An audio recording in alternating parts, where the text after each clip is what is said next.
Have you ever paused for a moment, looked around at your life, and wondered, if everything I know is destined to change, what can I truly rely on? Think about it. The people we love, the dreams we chase, even the face we see in the mirror, all of it shifts, subtly or suddenly, like the seasons that slip away while we're not even looking. And yet, some part of us keeps reaching for something unchanging, something permanent, something to hold on to in the middle of all this movement. Why do you think that is? Why do we cling so tightly to what we already know will eventually slip through our fingers? Today, I want to invite you on a deeper journey of understanding. Welcome, dear friends, to Stillness Unfolded, a space where we breathe, we reflect, and we awaken together. In this video, we will walk hand in hand through one of the most profound teachings of the Buddha, the truth of impermanence, and how, even in a world that shifts like water, we can find a trust that is deeper than the surface of things. Together, we will explore why clinging leads to suffering, how letting go can become your greatest strength, and how you already possess, deep within, the capacity to trust life, not by controlling it, but by dancing with it. If you find peace, insight, or even a moment of clarity during this journey, I gently invite you to support this channel by leaving a like, subscribing, and sharing your thoughts in the comments below. Your engagement helps our little community of seekers grow and continue to blossom. And remember, this isn't just another video to watch and forget. It's a reflection, a mirror, and perhaps a small key to unlock something beautiful that's already living inside you. So, take a deep breath.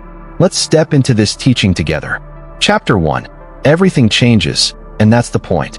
If you observe closely, life never really stands still. The breath that enters your lungs never stays. The food you eat turns to energy, and then it's gone. Thoughts arise and dissolve. Emotions swell, peak, and pass. Even the people around you, those you think will always be there, are constantly changing, becoming someone slightly new with each experience, each passing day. And you are changing too. The Buddha saw this and named it for what it is, anicca, impermanence. It's not just an abstract idea. It's the most intimate truth of our lives. Everything that is born, created, or conditioned must change, must fade, must pass. We often think of change as something that happens later, when we get older, when tragedy strikes, when seasons shift. But change is happening right now, even as you read these words. Your body is aging. Your mind is shifting. The cells in your body are being replaced. No moment repeats. No breath is ever quite the same. And yet, we live as if permanence is real. We build homes as if they'll last forever. We fall in love as if it will never fade. We invest our identity into roles: mother, husband, achiever, healer, as if those labels will always hold true. Why? Because change frightens us. Not necessarily because it's bad, but because it reminds us of our lack of control. It shows us that we are not the masters of this unfolding reality, that we can lose what we cherish, that even joy, if held too tightly, can slip away. So we resist, we grasp, we cling, we try to freeze something that was never still to begin with. But here's the catch. The resistance hurts more than the change itself. It's not growing old that brings suffering. It's the desperate wish to stay young. It's not losing a relationship that shatters us. It's believing it should have lasted forever. It's not the end of things that wounds us. It's the illusion that endings aren't supposed to happen. Have you noticed how suffering often appears not in the change, but in our refusal to accept it? We romanticize forever. We chase the feeling of stability, of certainty, of control. But even the most stable structures in life, marriages, careers, bodies, will one day shift. Not because something went wrong, but because this is the law of life itself. We often mistake this truth for something negative. But the Buddha didn't teach impermanence to scare us. He taught it to free us. Think about it. If nothing lasts, then pain won't last either. Neither will grief, or loneliness, or self-doubt. The rain falls, but it doesn't flood forever. The fire burns, but it eventually dies down. The heart breaks and heals again. Even the moments you wish would last forever, those perfect, glowing instants of connection, of joy, of stillness, are beautiful because they are fleeting. If they were permanent, would we still treasure them so deeply? Impermanence is not our enemy. It's the very reason beauty exists. Imagine a world where nothing ever changed, where trees never shed their leaves, laughter never faded, and people never grew or evolved. Would such a world feel alive? Or would it feel frozen, stuck, stagnant? Movement is the nature of life. Flow is its language. And when we stop resisting that truth, something within us softens. This is the beginning of real freedom. Because when we stop trying to hold life still, we start to live it more fully. We learn to love without clinging. We learn to give without fearing loss. We learn to experience without demanding permanence. It's not about detaching in cold indifference. The Buddha never said to stop loving or to stop feeling. He simply showed us how to love with open hands, not clenched fists. To live fully aware that everything we hold today may be gone tomorrow, and yet to live with an open heart anyway. There is a quiet courage in this way of being. It says, I know you may leave, and I will still love you. I know this moment will pass, and I will still treasure it. I know I am changing, and I will still embrace myself. This is the wisdom of impermanence. Not to fear change, but to make peace with it. To bow to its presence like the wind through the trees. To recognize that it is not a curse, but a teacher. And if you can begin to see change in this way, then suffering loses its grip. Not because the world has stopped shifting, but because you have stopped fighting the river. You've started to float. You've begun to trust that, even in movement, there is meaning. Even in loss, there is beauty. Even in endings, there is the seed of something new. And that realization? That's the point where inner stillness begins to unfold. Chapter 2. The illusion of control and the truth of letting go. If accepting change were easy, suffering would be rare. Most of us know, at least intellectually, that everything shifts. We nod along when someone says, nothing lasts forever. We whisper it to friends going through heartbreak or loss. We even tell it to ourselves sometimes, standing at the edge of some ending we didn't choose. But when change comes knocking at our own door, when someone we love grows distant, when a cherished dream collapses, when health slips away quietly, almost without warning, the knowing in our mind is drowned by the aching in our heart. It's here that we meet one of the most stubborn habits of being human, the need to control.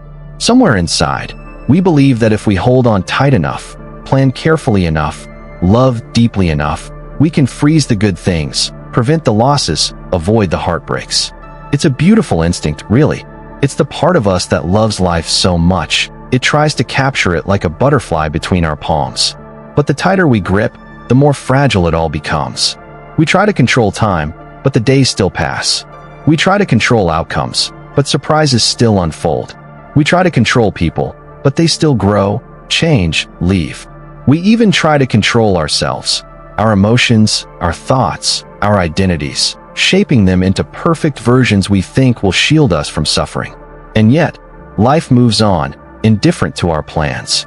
It is not cruelty. It is simply the nature of things.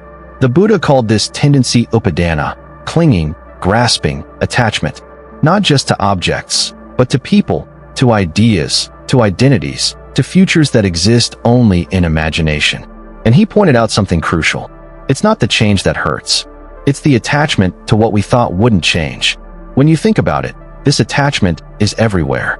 We cling to youth, even as our bodies whisper of age. We cling to praise, even knowing it's as fleeting as the morning dew. We cling to comfort, though discomfort is the birthplace of growth. And most poignantly, we cling to an idea of who we are. We say, I am this. I am strong. I am beautiful. I am successful. And when life shifts those identities, even slightly, it can feel like an earthquake inside. But are we really any of those things, solid and unchanging? Or are we, as the Buddha taught, a flowing river of sensations, perceptions, mental formations, and consciousness, all arising and passing away in an endless, beautiful dance? Trying to control that river is like trying to command the ocean's tides. We exhaust ourselves. We grow bitter when waves don't obey. We lose the wonder of simply floating. Modern psychology has a term for this, too. Experiential avoidance, the attempt to resist, suppress, or deny reality as it is. Studies show that the more we fight reality, the more anxiety, depression, and exhaustion we create within ourselves. It's not reality that wounds us. It's the war we wage against it.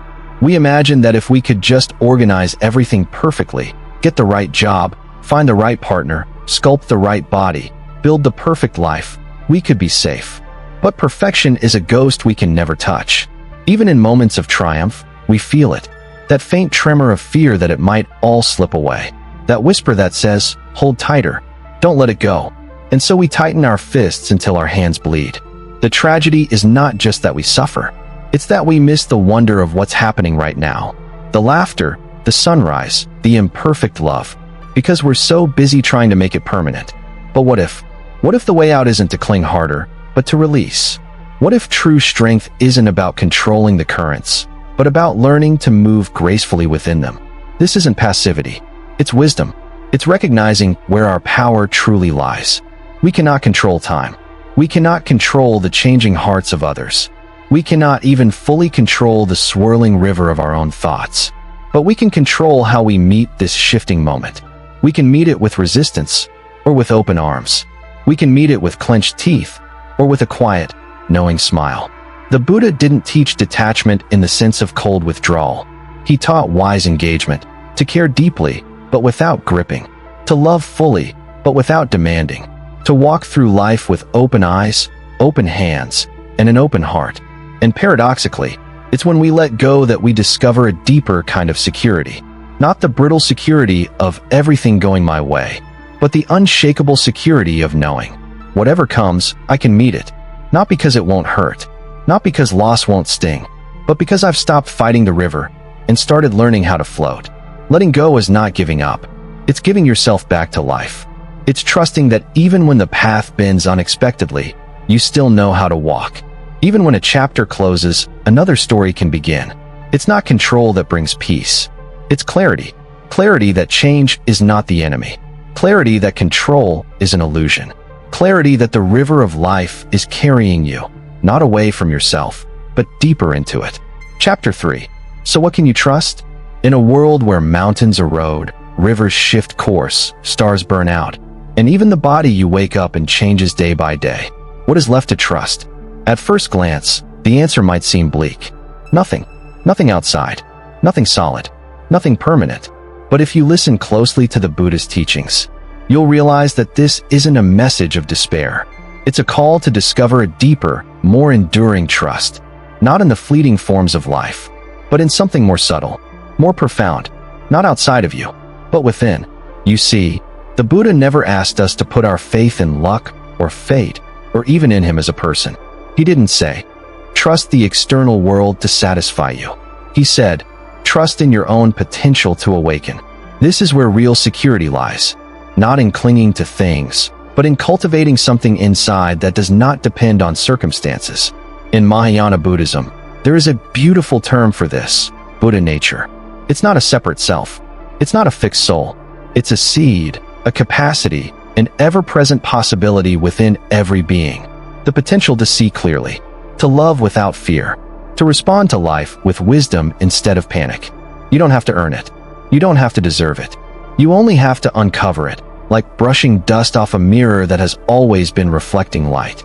So when we say, trust yourself, we are not saying, trust your moods, your judgments, or the voice in your head that is often lost in comparison and doubt. We are saying, trust the deeper part of you that watches all of that come and go. The part of you that has witnessed every joy and every sorrow and yet remains. The part of you that knows how to be kind even when it hurts. The part that fails, falls, weeps, and still dares to rise again. That quiet, enduring presence. That resilient capacity to grow, to heal, to understand.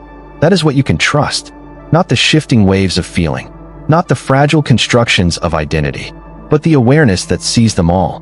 But how do you strengthen this trust? The Buddha offered 3 timeless refuges, known as the 3 jewels, the Buddha, the Dharma, and the Sangha.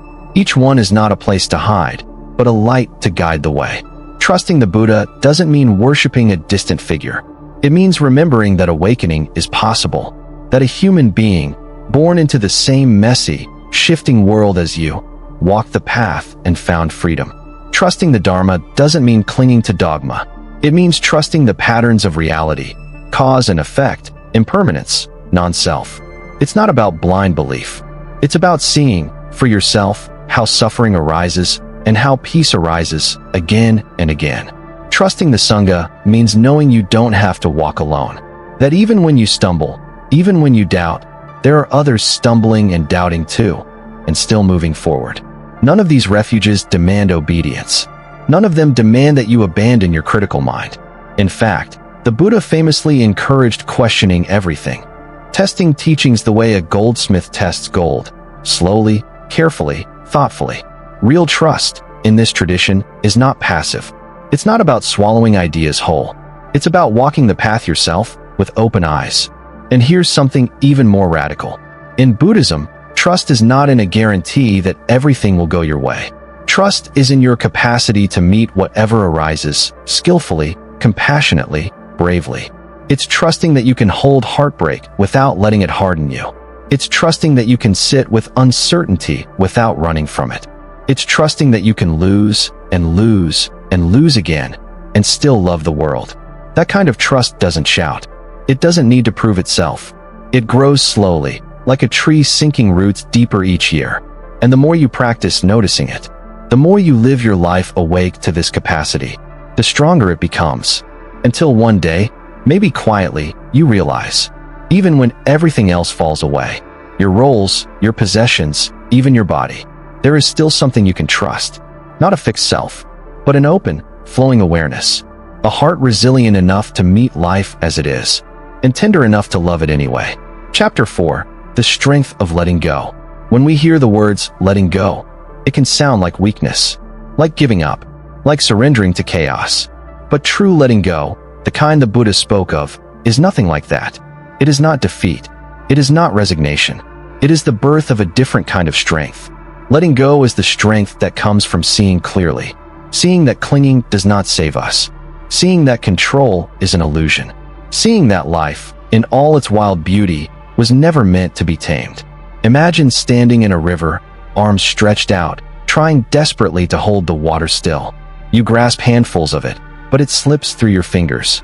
You push against the current, but it pushes back harder. You exhaust yourself fighting something that was never yours to command. But what happens when you stop struggling? When you release your clenched fists, loosen your stance, and begin to float?